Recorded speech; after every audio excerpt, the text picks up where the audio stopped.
Voir chez vous. À la une de l'actualité, d'abord, le point sur la tournée de travail du chef de l'État Joseph Kabila dans l'Est. On va rejoindre notre correspondant à Butembo où le chef de l'État a tenu un grand meeting populaire. Dans son message, le président de la République a appelé aux groupes armés encore actifs dans cette partie du pays à déposer les armes. Suivez. Tous les travaux encore en chantier vont bientôt répandre sur l'ensemble du territoire national, notamment l'asphaltage de la rue Président de la République et l'électrification de la ville de Butembo. L'annonce a été faite ce jeudi par le chef de l'État. Le président de la République, Joseph Kabila Kabange, a déclaré que le retard dans l'exécution de ces travaux était lié à la guerre dont le pays était victime. Les financements de ces travaux seront désormais disponibilisés, a-t-il annoncé au public. Par ailleurs, le commandant suprême des FARDC a appelé tous les groupes armés nationaux à quitter la route pour se mettre à la disposition des autorités du pays. Il en a profité pour demander à la notabilité de la province du Nord Kivu de sensibiliser tous les fils et filles du Nord Kivu pour le retour d'une paix durable au pays.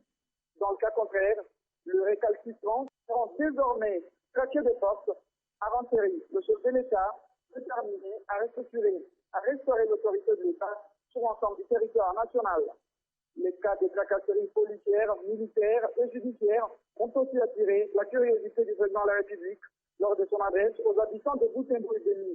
La lutte contre les antivaleurs sera déclenchée par les changements à tous les niveaux de l'administration publique.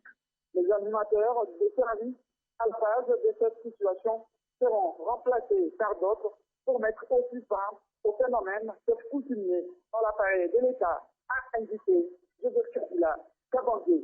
Marcel Dendelo, Butembo, et les 50. Merci Martial pour toutes ces précisions. Les messages du président de la République a été également suivis à Goma. Et à ce sujet, nous sommes en ligne avec notre envoyé spécial sur place à Goma, Blaise Manzanza. Blaise, bienvenue, vous êtes à Goma. Le chef de l'État a tenu un meeting populaire à Butembo, à quelques kilomètres de la ville. Peut-on savoir comment est-ce qu'il a été accueilli par la population de Goma? Ici, sur place à Goma, le meeting du chef de l'État, Joseph Kabila, a été suivi par la population avec joie à travers les différentes chaînes de télévision, les différentes chaînes de radio qui ont relayé le message du chef de l'État Joseph Kabila. Nous, personnellement, lorsque nous sommes arrivés, nous avons sillonné presque tous les quartiers généraux des partis politiques. Selon eux, le message du chef de l'État est très réconfortant du fait que c'est un message axé essentiellement sur les préoccupations majeures de la population de l'Est et de la République démocratique du Congo.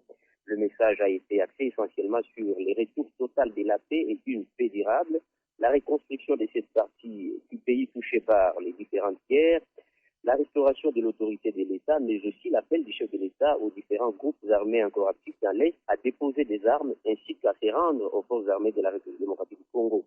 Mais la population attend aussi un face-à-face avec Joseph Kabila dès son arrivée ici sur place à Goma.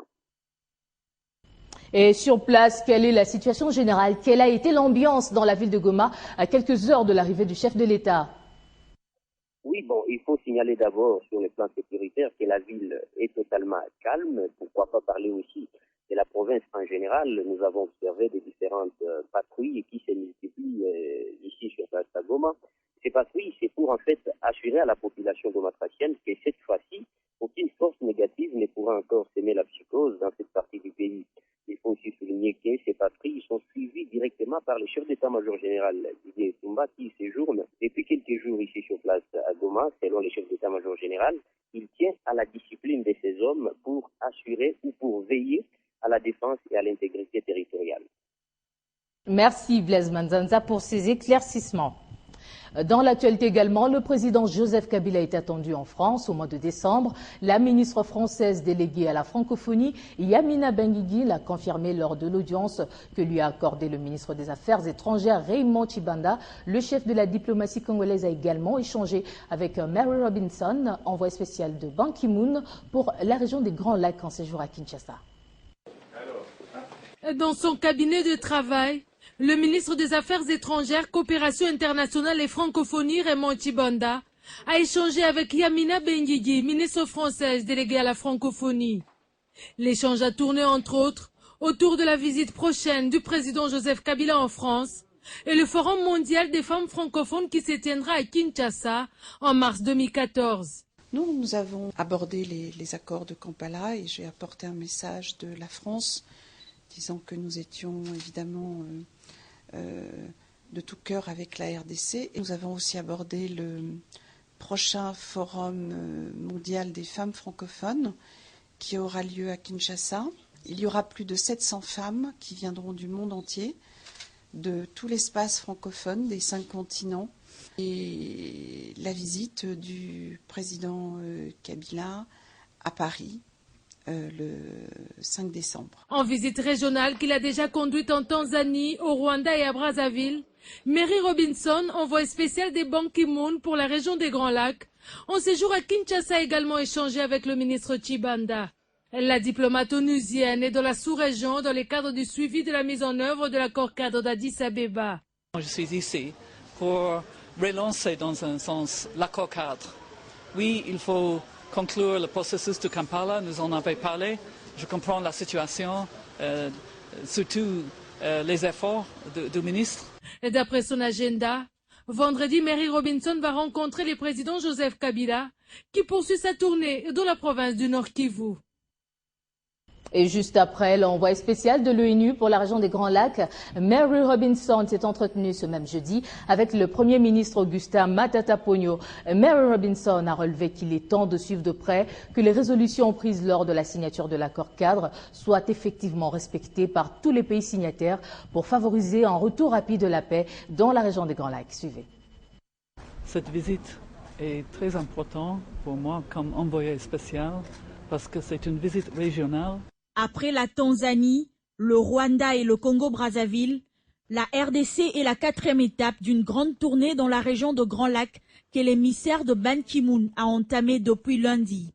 À Kinshasa, où elle s'est entretenue ce jeudi avec le Premier ministre Matata Ponyo, Mary Robinson a mis l'accent sur l'importance du respect de l'accord cadre d'Addis Abeba, un document signé le 24 février dernier au siège de l'Union africaine par 11 pays africains. Je veux vraiment signaler que maintenant il faut relancer l'accord cadre dans une façon très large. Parce que l'accord cadre, c'est un accord cadre de la paix, de la sécurité, de la coopération et du développement. Et après la victoire militaire, il faut maintenant aller en avance. Avec le chef du gouvernement congolais, Mary Robinson a également parlé des pourparlers des Kampala. L'émissaire de Ban Ki-moon dans la région de Grands Lacs a plaidé pour une résolution pacifique et politique de ces pourparlers. Comme envoyé spécial, c'est mon devoir d'aider le processus de la paix. Et alors, je veux aider une bonne conclusion à la processus de Kampala. Et parce que je suis en contact avec les chefs d'État, inclus hier avec le président Sassou, demain, j'espère avec le président Kabila, et puis après je vais à Kampala.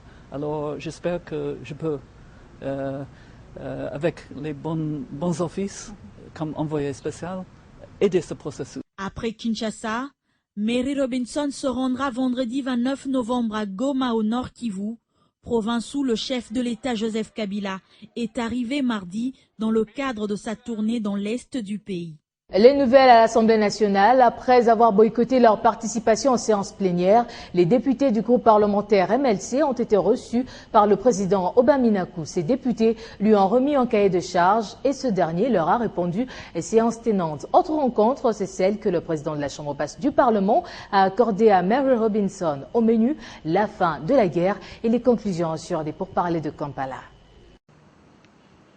Il est 15h30, l'envoyé spécial du secrétaire général des Nations Unies pour la région des Grands Lacs, Mary Robinson, franchit la porte de l'honorable président de l'Assemblée nationale, Obaminaku Njalanjoko. En présence du premier vice-président de l'Assemblée nationale, Charles Mondo Simba, les échanges entre Obaminaku et Mary Robinson ont tourné autour de la victoire des FARDC sur le M23. Contente de la victoire des forces armées de la République démocratique du Congo sur le M23, Mary Robinson a déclaré l'après-guerre devra être caractérisée par les développements de la République démocratique du Congo et cela passe par une paix durable. Ce qui est vraiment important, c'est d'aller en avance avec le développement, avec la paix, avec la sécurité, avec les relations entre les voisins. Alors, j'avais une très bonne intervention avec le président de l'Assemblée nationale. Pour Mary Robinson, la fin de la guerre devra être entérinée par la conclusion de pourparlers de Kampala. C'est très important qu'on a une bonne conclusion. En effet, c'est une conclusion politique, si vous voulez, mais c'est important parce qu'on veut, comme vous avez dit, la paix durable. Bien avant, le président de l'Assemblée nationale, Obeminaku, a conféré avec le groupe parlementaire MLC, porteur d'un cahier des charges. Nous avons reçu les réponses du président de l'Assemblée nationale sur le mémorandum que nous avons déposé sur son bureau. Après avoir conféré avec les bureaux de l'Assemblée nationale, Mary Robinson a échangé avec le président du groupe parlementaire de l'opposition dans la salle de conférence de président au Palais du Peuple. Déterminés à ramener la paix en RDC, les autorités congolaises ne ménagent aucun effort pour le retour de la paix durable dans l'Est de la République démocratique du Congo. Autre chose à présent, capitaliser la cohésion nationale retrouvée après les concertations nationales et mettre le cap sur le développement de la réduction de la pauvreté. Voilà quelques recommandations du caucus des députés nationaux élus du Kassai oriental au gouvernement de la République. Un Congo uni, un Congo fort, scande le caucus des députés nationaux du Kassai oriental qui appelle la classe politique et la société civile à redoubler de vigilance et renforcer la mobilisation pour ne pas donner une seconde chance aux ennemis de la paix qui veulent la partition et la balkanisation de la RDC.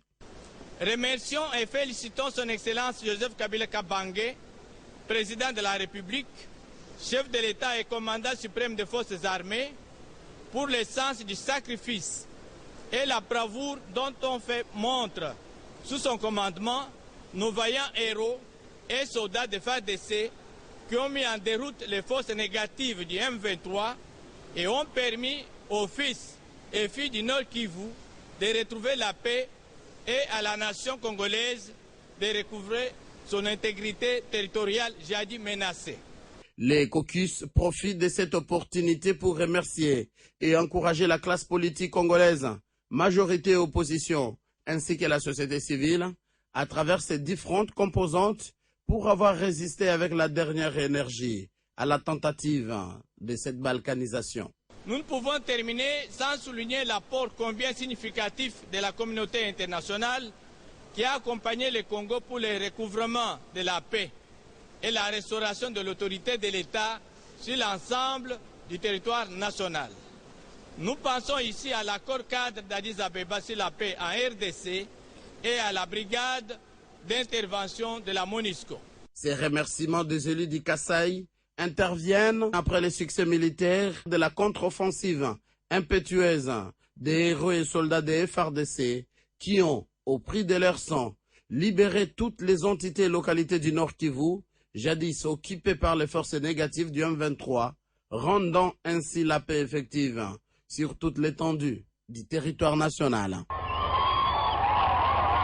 Parlons sécurité. Dans ce journal, la République du Congo a rapatrié mercredi 45 criminels appelés Kuluna qui avaient traversé le fleuve pour se réfugier à Brazzaville. Ces malfrats fouillaient l'opération Likofi initiée par le chef de l'État, Joseph Kabila, qui vise à éradiquer ce phénomène sur l'ensemble du territoire national. Ils ont été accueillis par le général Kanyama qui, aussitôt, les a conduits au camp Lufungula pour les présenter à la presse. Regardez.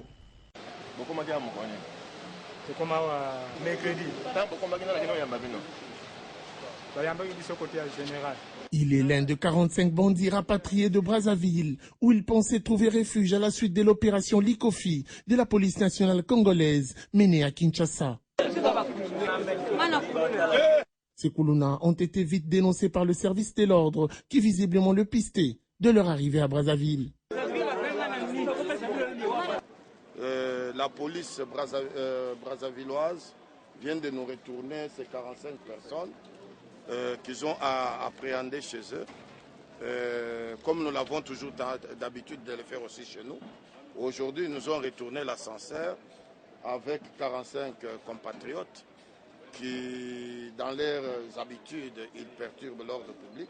Des retours à Kinshasa, ils sont conduits au camp Lufungula et présentés à la presse. Ces délinquants qui sont